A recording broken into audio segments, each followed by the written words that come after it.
Hey guys, and welcome to the Alabama Saltwater Fishing Report, presented by Geico of Mobile, the first podcast to bring you the local inshore, offshore, and onshore fishing reports, whether it's good, bad, or ugly. I'm Butch Theory, and I'm joined today with Angelo DePaola as my co-host, the Coastal Connection. What's going on, Angelo?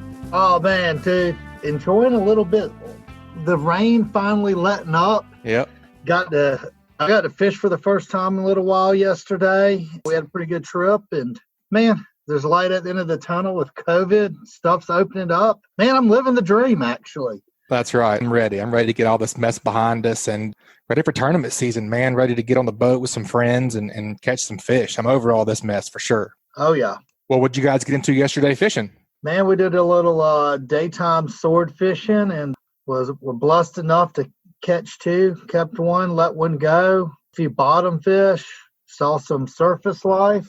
It was nice. Awesome. Good God. Good. How big was the one you guys waxed? Barely legal. That's all right. I bet it tasted delicious. You know what? it did. We had some last night, pan fried up with some rice and some corn. It was fine.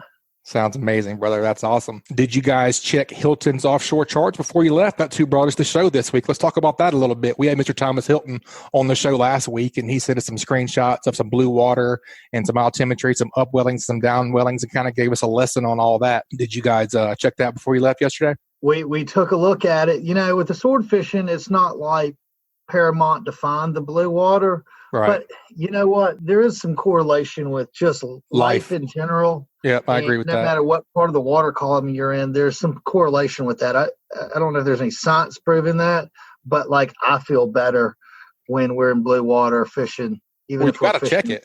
You got to check it before you go. And yeah, it sparks that conversation. We're fishing a little to the east. It was blended blue-green over there. That's what it's showing on Hilton's. That's what it looked like. As we kind of worked our way back to the west, you could see it was bluing up. And sure enough, it was probably a little, it was on the bluer side. You could see a little bit more life, a little bit more grass that direction.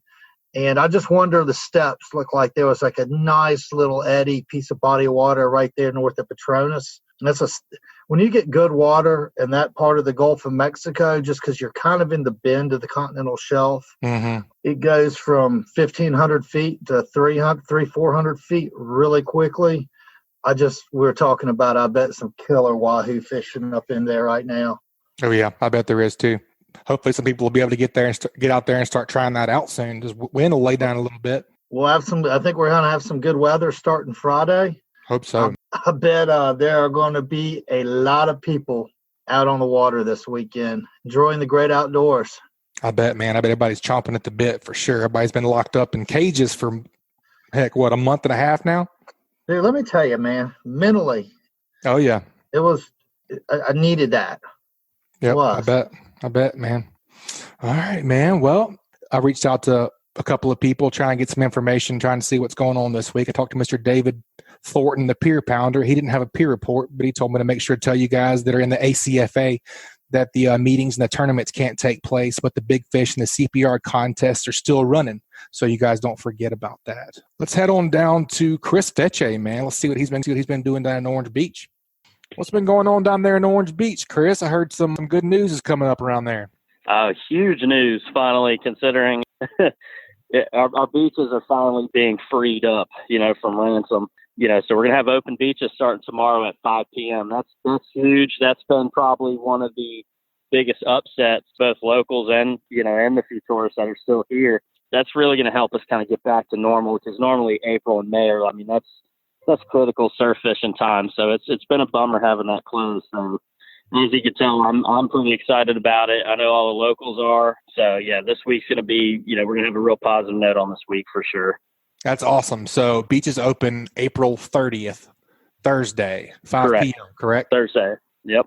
Correct. Awesome, man. So what else is going on down there? Pump Stomp is on. I saw something about that on Facebook. Tell me about that, brother. Oh, I was waiting for the governor's little talk yesterday. And, I think there's already everybody kind of, I think, felt that they were going to open the beaches back up. So I didn't want to make a post too early. So I waited until it was pretty clear cut that beaches were going to be open. And as soon as it was, I made a made a post online that Pomp Stomp was back on. Everybody was super excited. We've been registering a lot of people the last couple of days, yesterday afternoon and again this morning.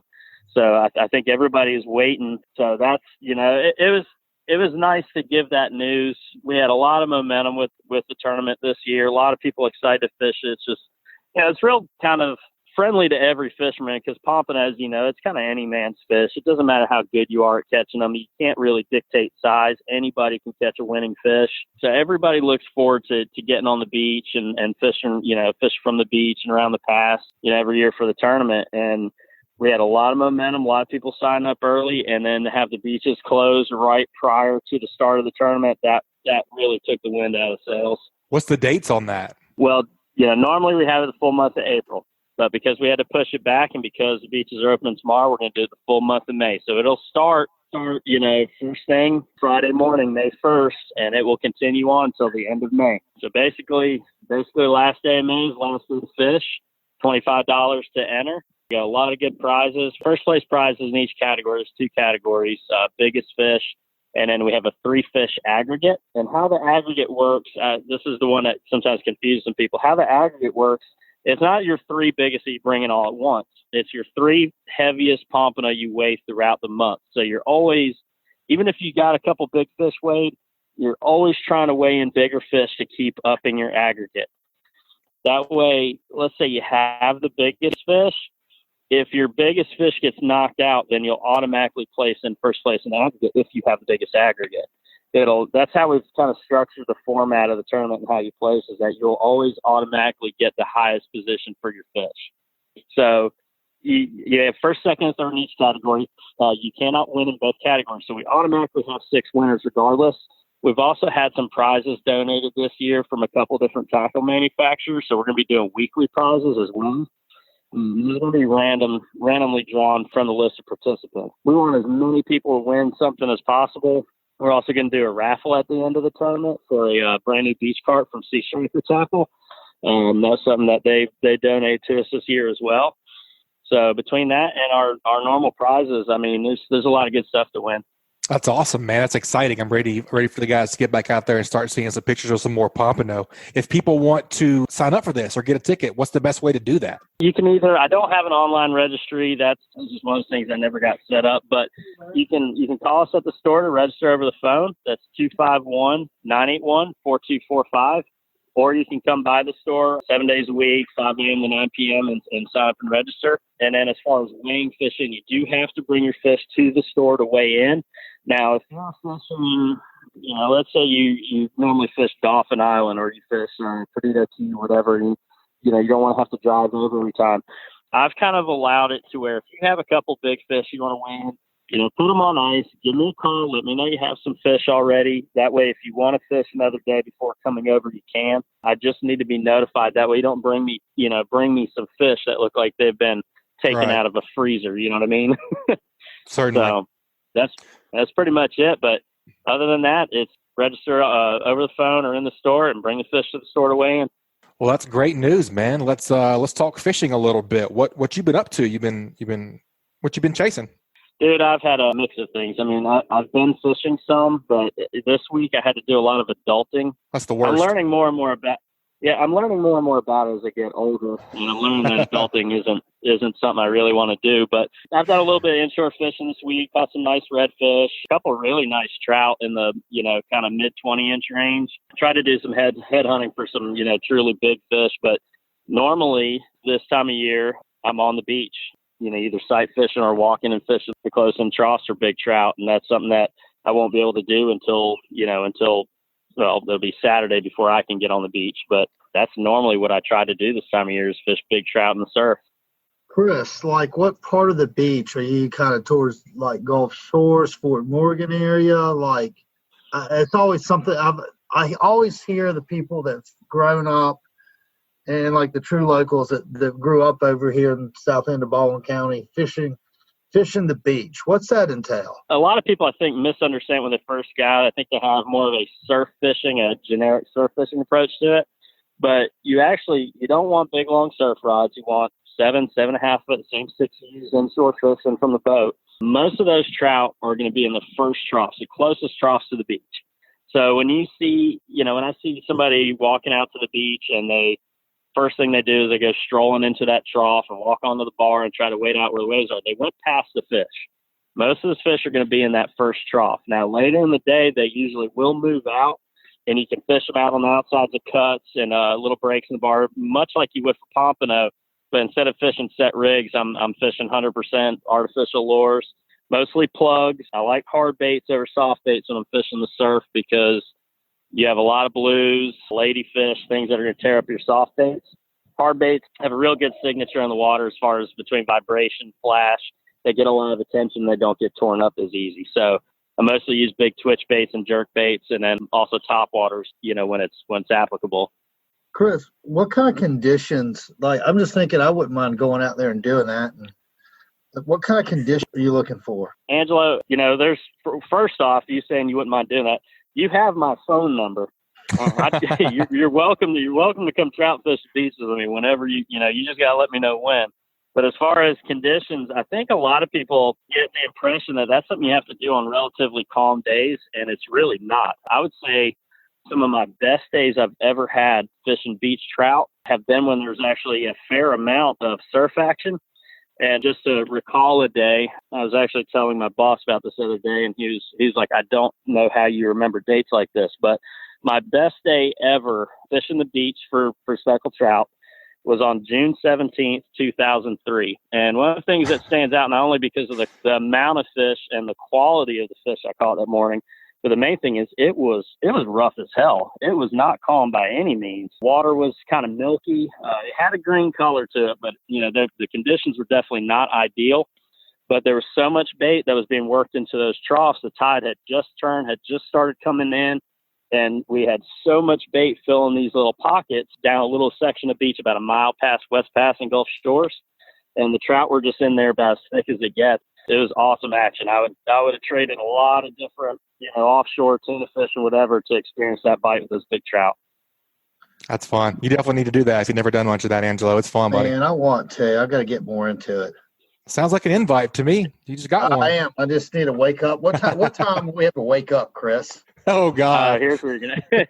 Well, anybody that I've ever taken will tell you that, I could tell you we're going early morning. It's really more like we're going to go at night and stay till early morning, because I'm usually on the beach by, say, 4:30 in the morning.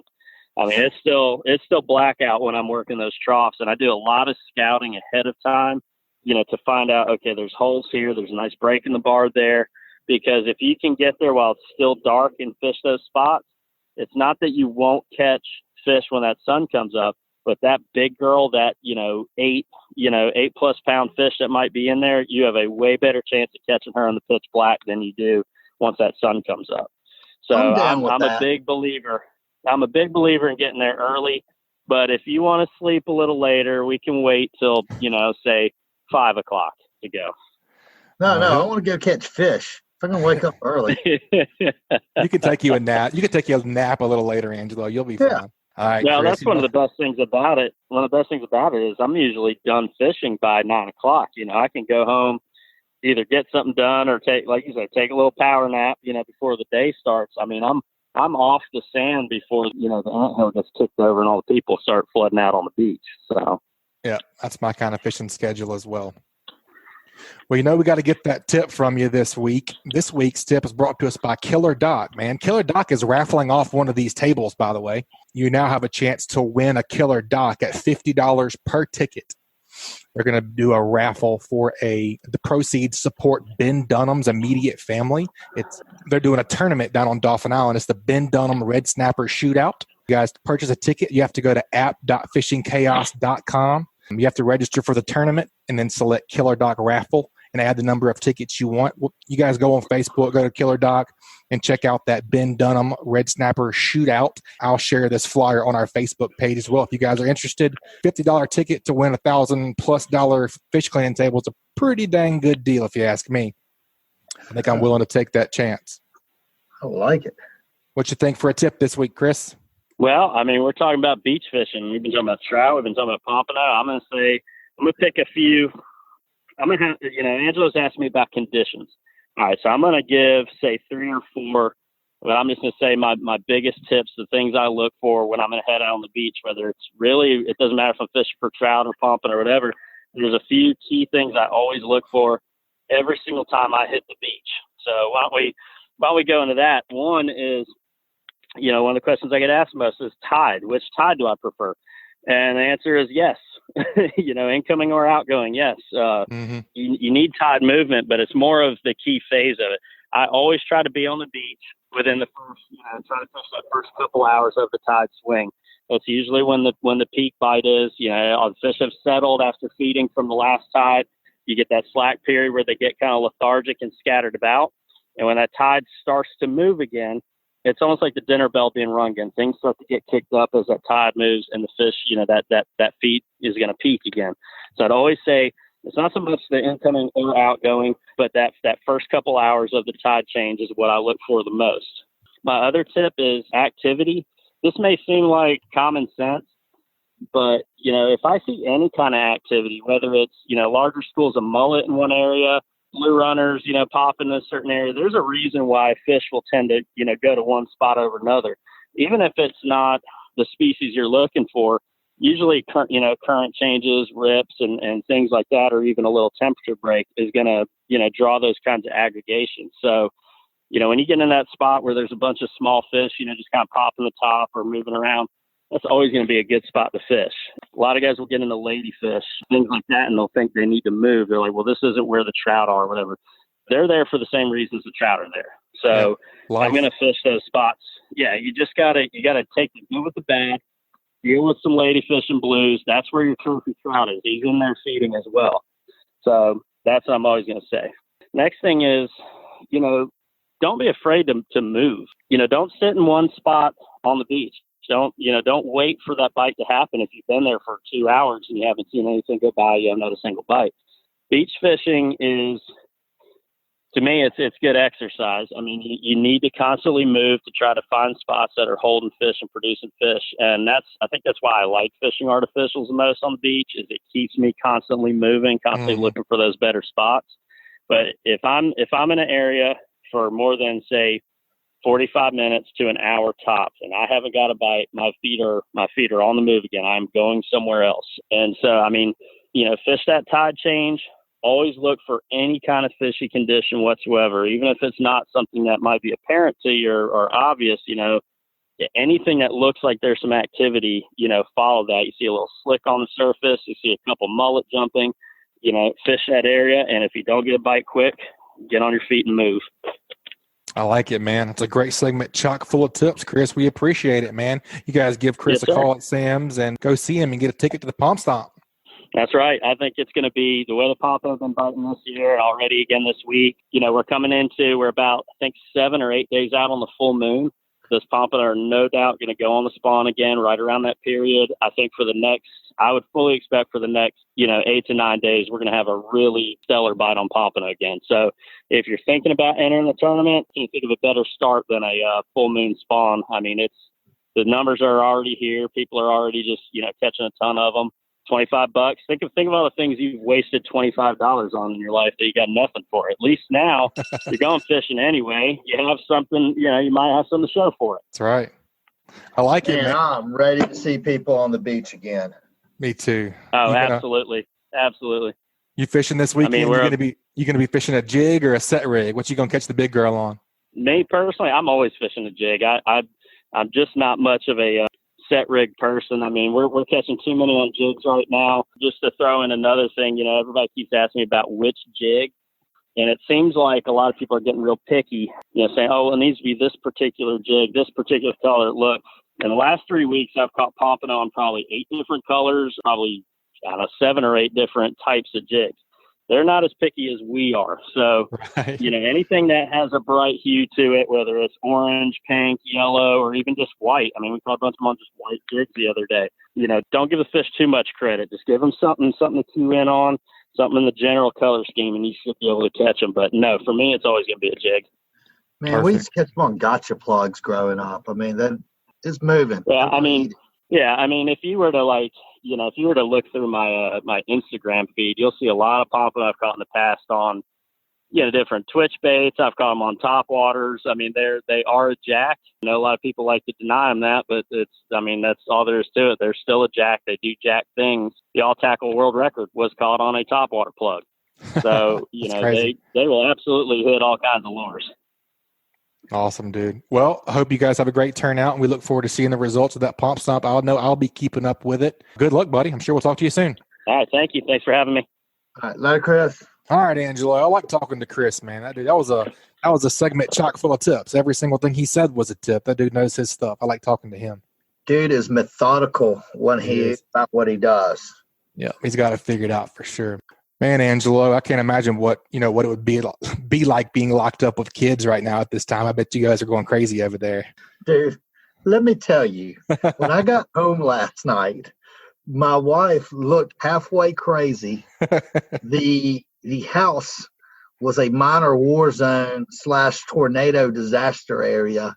I've done it. I've stayed at home myself with them. Everybody loves their kids, but they will grind on you. Oh, yeah, I'm sure.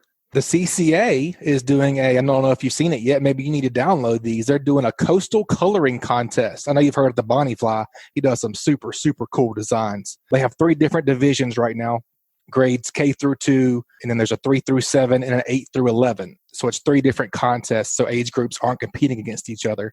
You can download the artwork, and then after your kids color it, you can upload it onto the contest page on the CCA Alabama.org website. Yeah, you got to check that out, man. They got some really cool prizes. The prizes are for all 3 categories, so each category is going to get their own prize. First prize is a Costa backpack, which is really cool. A copy of Dr. Bob Ship's book, The Guide to the Fishes of the Gulf of Mexico. A CCA hat and a T-shirt, and a limited edition signed print of the Bonnie Fly. Dude, what a great package. Yeah, I was looking at some of the pictures earlier, man. He does some really, really cool stuff. That artwork, that Costa backpack is sweet. I have one of those. I grew up, it was funny, me and my dad, because we just really hadn't seen each other since like the stay-at-home order thing. And we were actually, one of the things he misses about being away from his granddaughter, my 4-year-old, is he got me one of those Bob Ship books when I was a kid. I used to trace over the pictures and stuff. Now I'm not sure about, she is learning how to stay within the lines, but yep.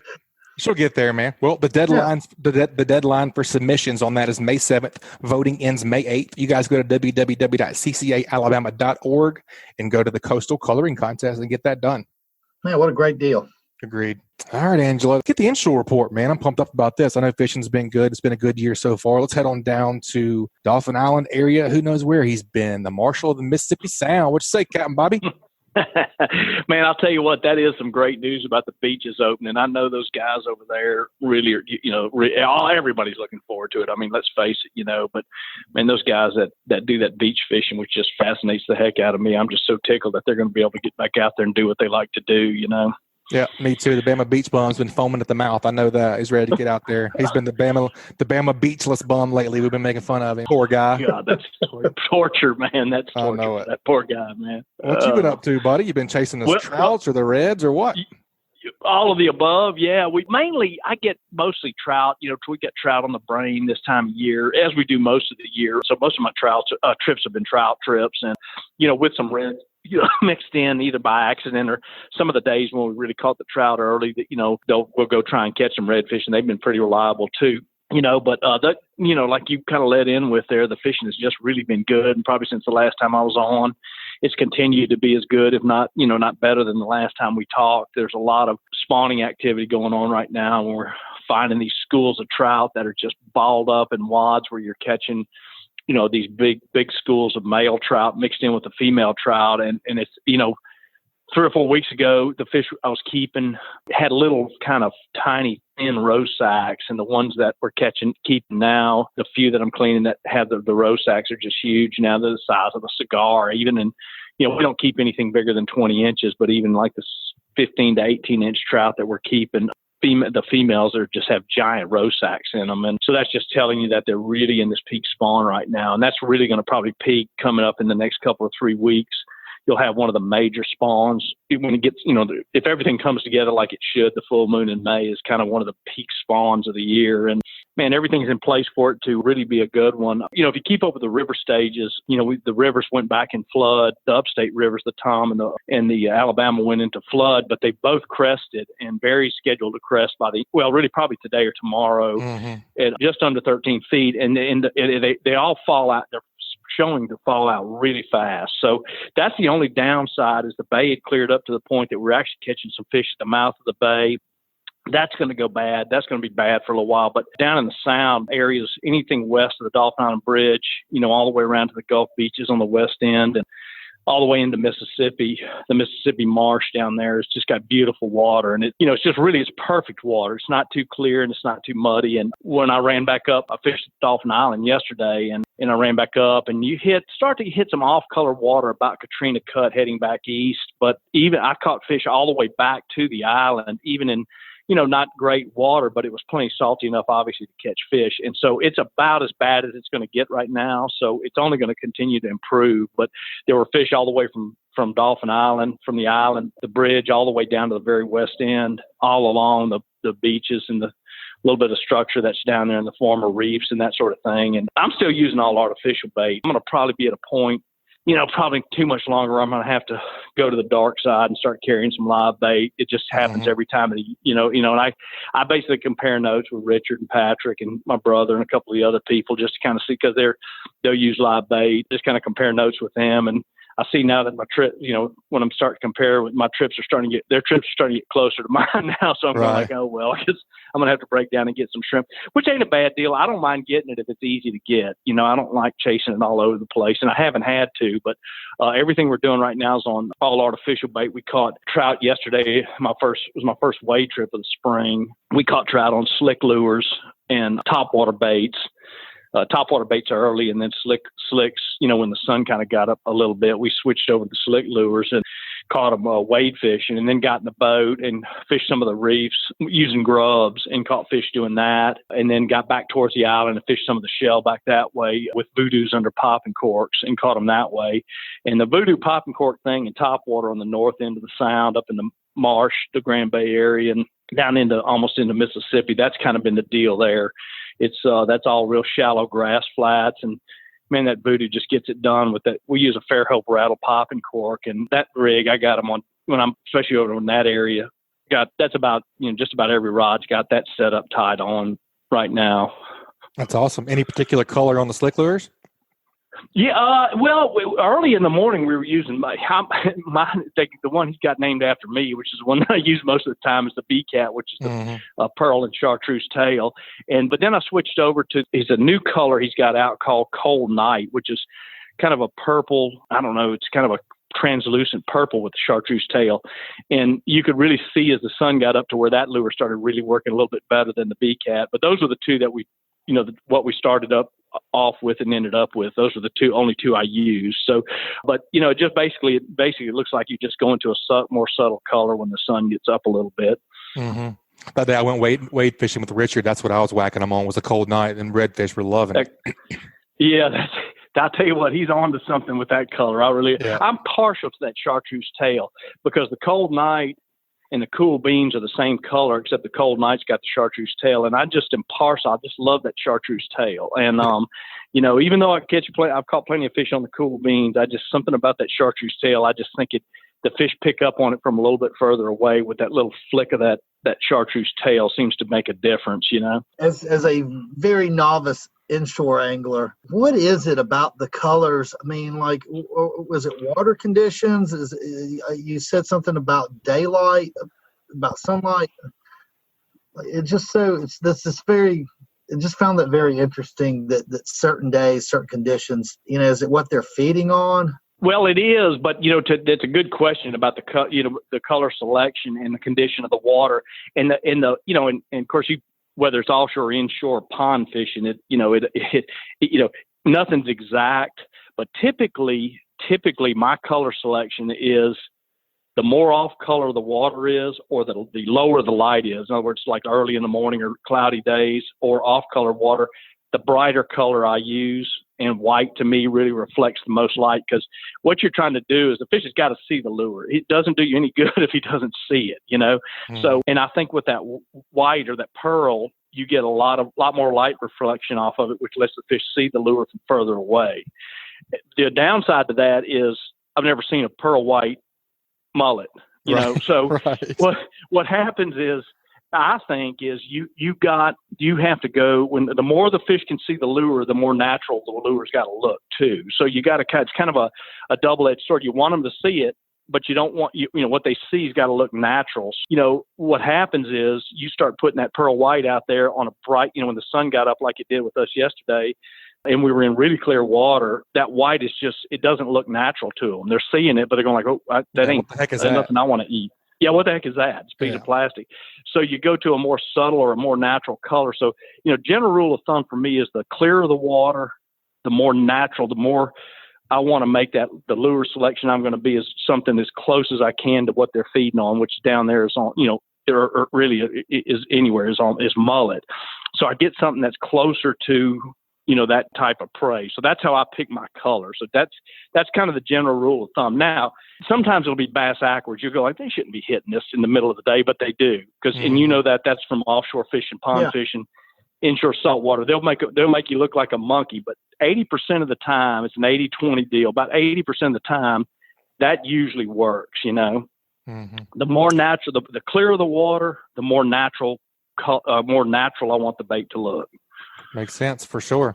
Whenever you're wading the beach down there, I'm getting into wade fishing. I enjoyed that the other day. What are you looking for mostly? Are you mostly looking for bait? Are you mostly looking for a bar with breakers? What are you looking for whenever you approach a wade setup? That combination of those two things is what I'd ideally like. Bait for sure. Bait, absolutely 100% just life. Without a doubt. Yeah, just life, exactly. To see a lot of bait, I like to see a lot of service activity. Sometimes on the really easy days, they'll give themselves away because they're knocking the bait out of the water. That's easy to find, but they're going to be around those rafts of mullet, small mullet. They're going to be around that. So that's number one. And then number two is what you said was bars. And so what I do is I look for places, because they're ambush feeders. If they can set up to where they can ambush prey by, being on the edge of a bar, the tip of a point or something like that, to where they can ambush it, that makes it easier for them to feed. So if you can find that combination of those two things, that's what I'm looking for when I did. Just to get it on just a flat sand flat, with very little or no bait, you're really you're making it hard on yourself. You're going to probably have some fish, some roaming fish, but you're not going to have the concentration of fish that you'd like to have. And, keeping in mind when you wade fishing, it's not like in a boat. Same thing, I guess, along the lines of a kayak is you better be pretty well narrowed down to where you're going to be, because you can't just jump, make 10 casts and jump in your boat and run 50 miles an hour 3 miles away and start fishing again. It ain't like that. Right, it's a pretty big setup. Yeah, that's right. It's a pretty, every move is a pretty big move. So, it's a pretty involved move. So, especially if you're trying to do this clear water, the low light is always the best. You really want to make sure that you try to get on, I'm doing air quotes here, your A spot, at daylight. That's the spot you want to be on. And so, and that's a thing that kind of, you develop a little bit more, as you get more into the spring, you get a better feel for where everything is and stuff, but sure. Yeah, that's what I look for. Those two things that you just mentioned. See how awesome. Good you're getting at it already, dude? That's right. You already I'm trying, man. Out, man. If I hang around you guys much longer, I might be able to catch speckled trout every now and again. Oh, I know better. I've seen you in action, dog. All right, Captain Bobby, we got to get that tip from you. This week's inshore tip is brought to us by MDH Foundation Repair. If your home is experiencing foundation problems, MDH Foundation Repair has the best solutions to fix it right and fix it now. The problems you see are only going to get worse, so don't deal with inefficient, unqualified, and pushy salesmen trying to sell you overpriced foundation repair products. The professionals at MDH Foundation will ensure you have a remarkable experience from the first meeting to the finished product. MDH Foundation Repair is redefining the construction industry and protect your most important asset, your home. Check them out at mdhfoundationrepair.com. What you think for a tip this week, bud? Well, just kind of on the heels of what we were just talking about, I do as much wade fishing as I can when I got the right crew and the conditions allow for it. And we were talking about getting dialed in or maximizing your time when you're doing that kind of fishing. And one of the techniques we use that I use, I don't really have a name for it. It's kind of a hopscotch technique. But what we do, if you have, like, let's just use the west end of Dolphin Island as an example. You got 8 miles of productive water down there, and that's a lot of water to cover. So you want to, the more you can cover and get dialed in where the fish are, obviously the more you're going to catch. And so what we do is, and you have to have the right people, the right crew with you. But what we do a lot of times is, let's just say we have a crew of 4 of us, me and 3 others. What I do is I'll put 2 guys out on the beach and take the boat, run out, 90 degrees from the beach, run out 200 or 300 yards, and then run down the beach a quarter mile or so, which is not a real long wade. I'm notorious about making like 2 mile wades, It's easy to do. This does, you get carried away, and I did it yesterday. I had, a wade yesterday where I know I was a mile from the boat. That's a mile down and a mile back. But what I'll do is we'll go down about, 400 yards or so, a medium length wade, and pull the boat back up to the beach.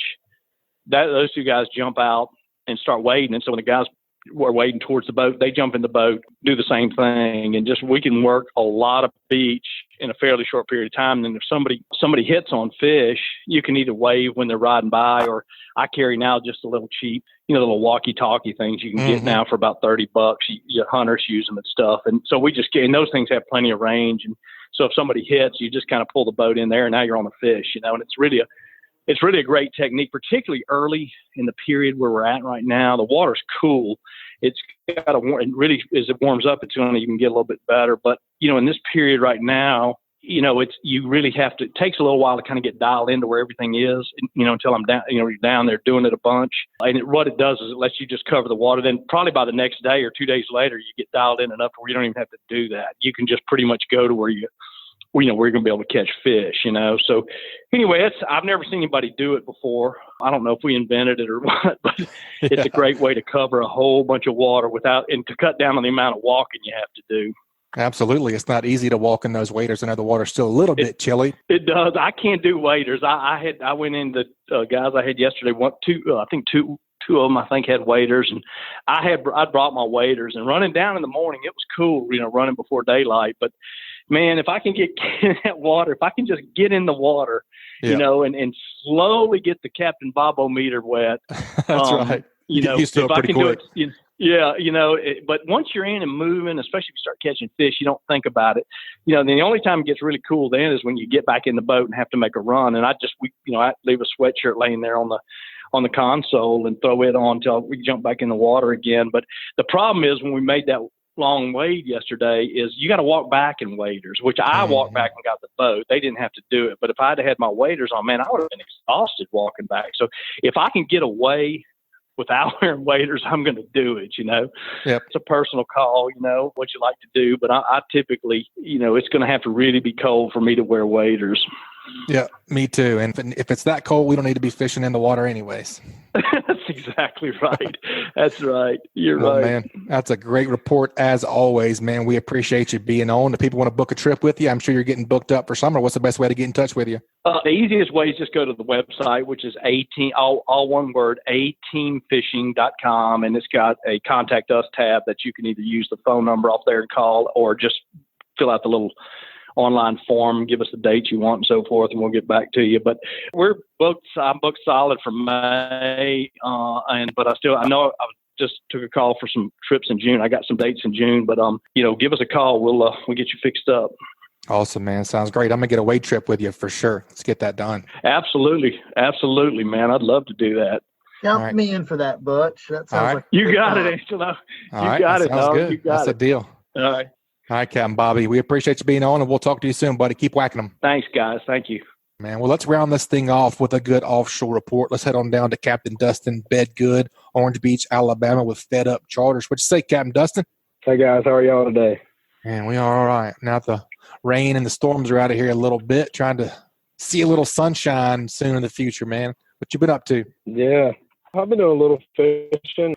done some inshore fishing this week. Got to go offshore a little bit. Went out yesterday and planned on going sword fishing, but it turned into we did some grouper fishing and had a good day at it. It was a good backup plan for us. Where'd you guys go after them swords? I know you say you didn't get to do very much of it, but I'm just looking for water clarity report kind of. Oh, yeah, we went all out. We went out to the edge, just kind of south. We went by Petronas, looked at Petronas and Marlin. Both of those areas were real pretty water. The Bluewater was just south of Petronas when I saw it. I actually took my parents and my mom. We prepared. She got a patch to put on. I got from somebody to call a patch in for her, and she put one on and then put a new one on the day of. But as soon as we got there, within 5 minutes or so of being out offshore, as soon as we stopped the boat, she was sick. And oh, no. Not long after that, my sister got sick too, and I knew I had to leave then and try to get somewhere for that better to them. So I ran back north up into some shallower water and started doing some tile fishing and grouper fishing.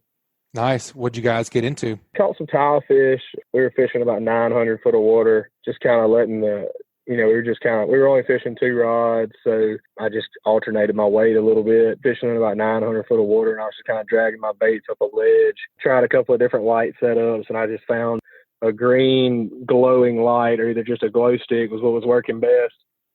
And I was baiting with squid for the tile fish, just kind of dragging it up the ledge. We caught a couple, not as big as the tile fish we've been catching.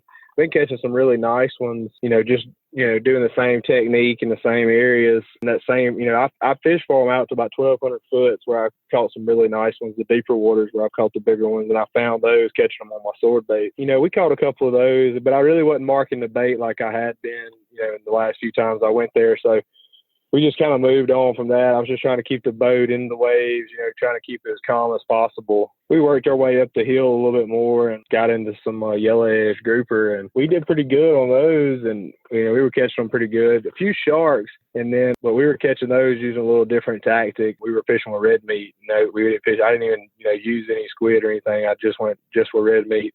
They seemed to like that. We didn't really catch any kind of trash or anything. It was just the groupers. It was a lot of fun. Had a good time. It was a good backup plan. If I'd have had more live bait, the scamps bit good too. If I'd have had more live bait, I think we could have really, really worked on them. I don't know if it was a time of day that I got there or what, but they were, when we used our last live bait, we hooked up 2 or 3 fish on that drop, one on a diamond jig, one on a dead bait, and one on a live bait. And that was our last bait. Let me ask you this, where are you catching your live baits at right now? I was catching them I caught them right off the beach in Orange Beach. I like to get out in about 30 foot of water and just drift around till I mark them. But on the buoy was holding a few cigar minnows, and there were some hardtails there. They were a little bit big, but I continued to fish with those baits. But I was drifting the beach, and I was finding these big schools of thread fins or greenbacks. And I was catching as many of those as I could. My deckhand didn't get to go with me that afternoon, so I was by myself catching bait. But, I was just drifting, and when I would get with those schools, I would, the boat's set up with it has Optimus on it, so I can lock it in, kind of like you do your trolling motor, and it'll hold me in the current, and I can pitch and catch those baits as long as they stay there. But those thread fins were moving pretty good. Wished I could have caught more of them if I'd had more people. But the bait's really close. I was having pretty good success catching bait. Let me ask you this. We were out there fishing yesterday, and we're doing the daytime swordfish thing, and Adam Peoples was out there. We had Tim Klein on the boat, so we had some sure enough killers on our boat. We didn't get any bites, and neither did Adam till a little after 1. I was just wondering, did that correlate for you guys grouper fishing? It was earlier than that. The grouper were really biting good about 10 o'clock.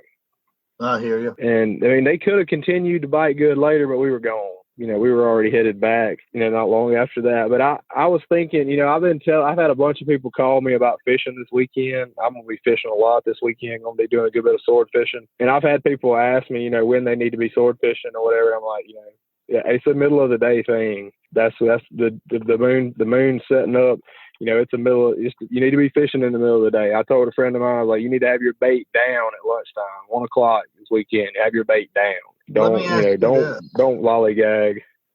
Let me ask you this, because I always find there's a correlation, and yesterday was a really good example of it. We had a really nice bluebird day yesterday with high pressure, and I always feel like grouper fishing is really good when you had high pressure, and we really had it kind of leading in today where we had low pressure. I mean, I would have thought the bite would have been, when we did a little deep dropping yesterday, it was we didn't set the world on fire. We caught a handful of fish. But what's been your experience with how pressure affects the group? So, I mean, not that I am a master at them by any means, but I think it has a lot more to do with the moon than it does anything. The pressure affects all fish. So I see that, fishing for everything. Inshore, you see it all the way out, and it definitely affects them, but I don't think I know enough about it to, a great answer on that. Well, look, we're coming into amberjacks season.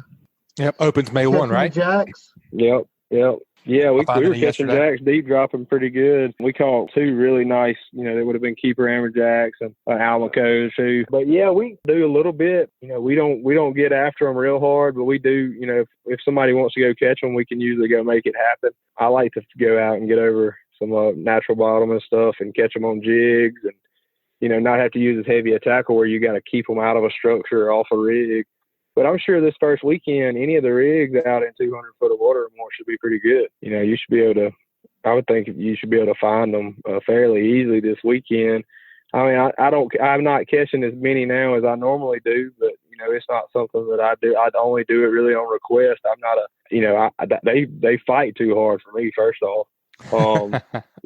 It's just it's a hard fight. I mean, they're not going to give up. They like to, and I know a lot of people really like to do that. And I enjoy it sometimes, but I do like to catch them on a spinning rod with a diamond jig, not a diamond jig, but a knife jig or something, a real heavy jig. I seem to have pretty good success doing that over natural bottom and not fishing the structures as much.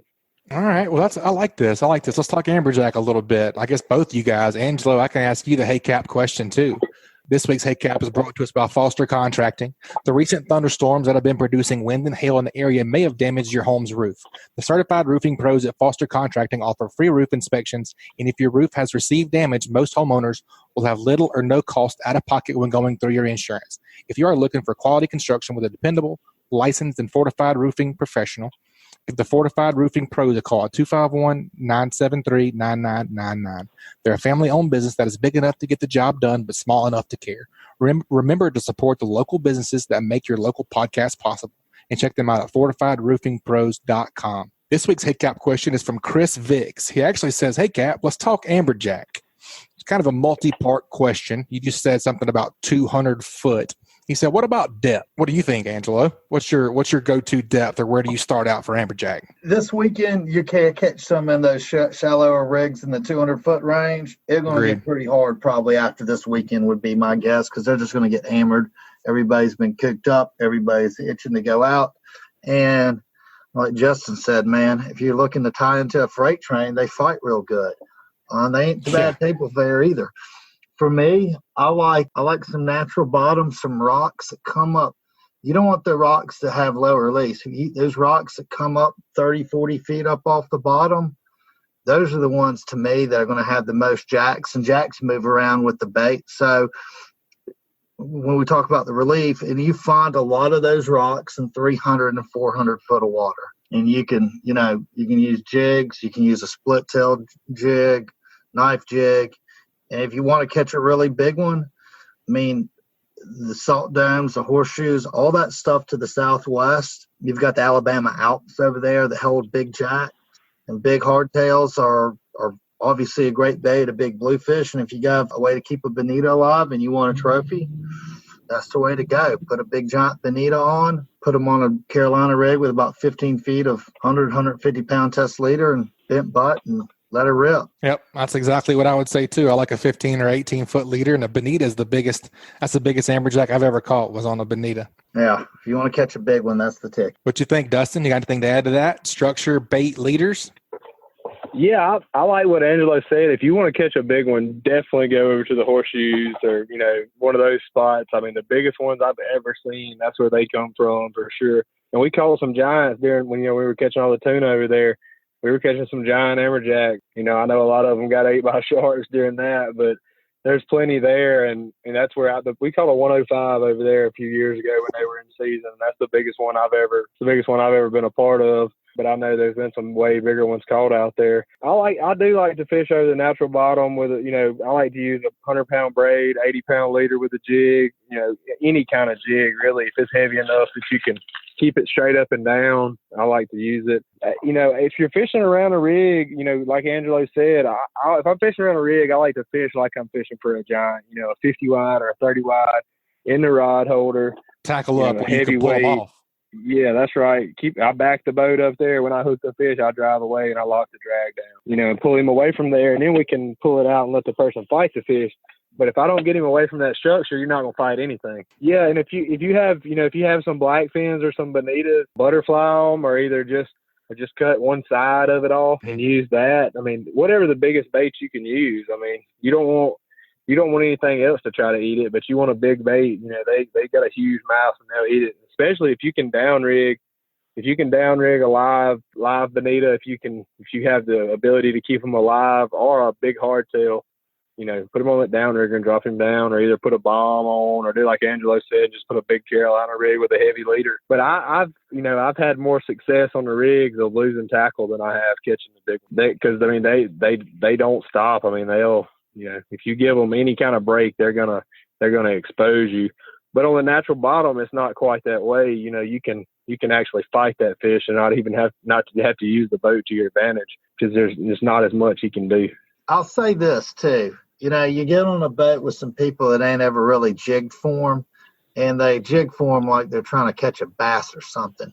Right. It's a cardiovascular workout. Oh, yeah. If you don't have a sore armpit and you don't think you're looking silly, you're not doing it right. Yeah. You need to be burning that thing through the water if you're going to get bites. Yep. The one, usually when I actually go out and, have people that are looking for them, I always tell them to come. They need to be there that, as soon as season open, so we can go out there and get on them, because they get a lot of pressure put on them, I don't know how I don't really have a good judge on the stock. I know that's been an issue of debate kind of this week. People have been talking about, because they're kind of monitoring that a little more. So we'll see, we'll see how it really is. I'm sure we'll try to go after some at some point this weekend. Yeah, I'll be curious to see. I'm sure. I think people will catch them pretty good. Angelo, it's going to be a busy weekend. Just about everybody I talk to, the weather's going to be perfect. It's going to be good. Well, good, man. Thanks, Chris, for that question. I hope that we helped you out. Chris Vecsey is going to get a prize pack from the Slick Lure. Chris, make sure you email us at alabama@bestfishingreport.com to redeem your Slick Lures. Y'all send us your Hey Cap questions at alabama@bestfishingreport.com, or follow our Facebook page. I always make some posts over there, and you'll get your Slick Lure package if we pick your question. Man, Dustin, we appreciate you being on, buddy, and be careful this weekend. Yeah, man, be careful this weekend. All right. Yeah, hope to get something good. Hey, buddy, talk to you soon. All right, Angelo, I appreciate you co-hosting me this week, man. Man, I always feel flattered when I get that little text message from you. Hey, you're available today or tomorrow. That's right, man. It's a good show. It's going to be some good information. I'm excited about it. Excited to get this one out to the people. I think they're going to like it. I think it's going to be a really good show. Good stuff this week. For sure. All right, buddy. We know we got to do that. What'd you learn today? And this week's What'd You Learn is brought to us by the Alabama Fishing Rodeo.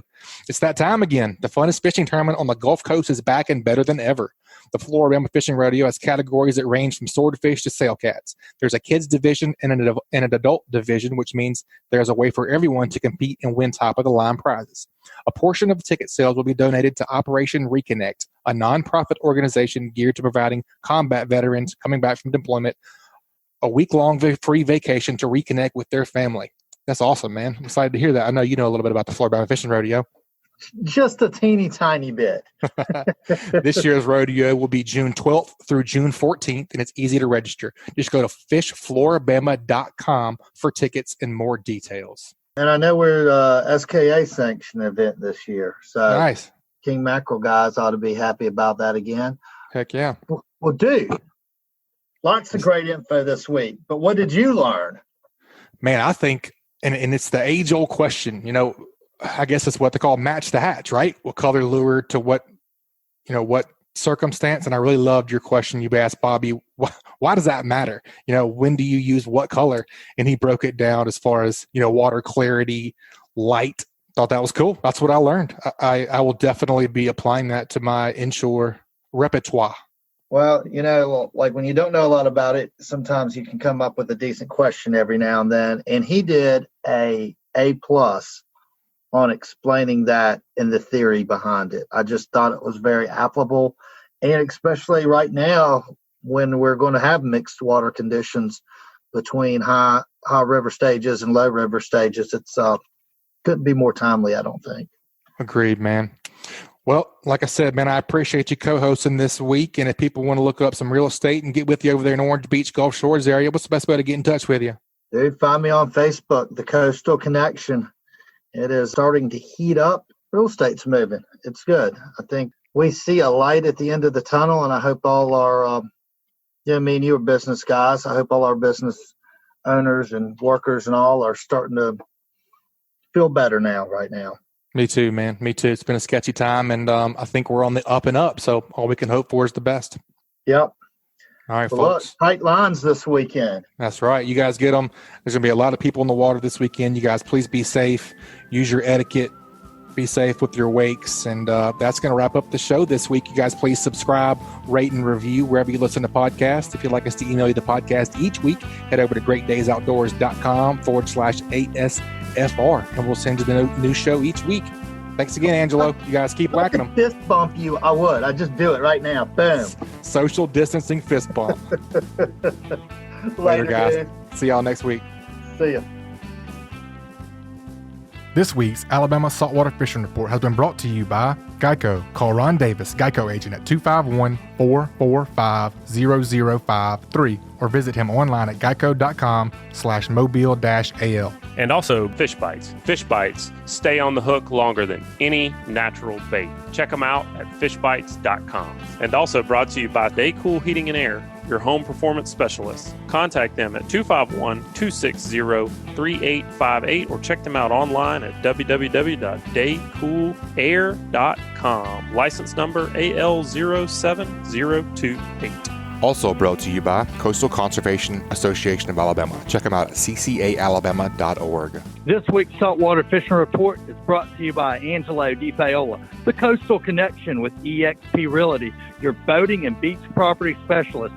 Check me out on Facebook at Angelo DePaola Realtor, the Coastal Connection, or call me direct at 850-287-3440.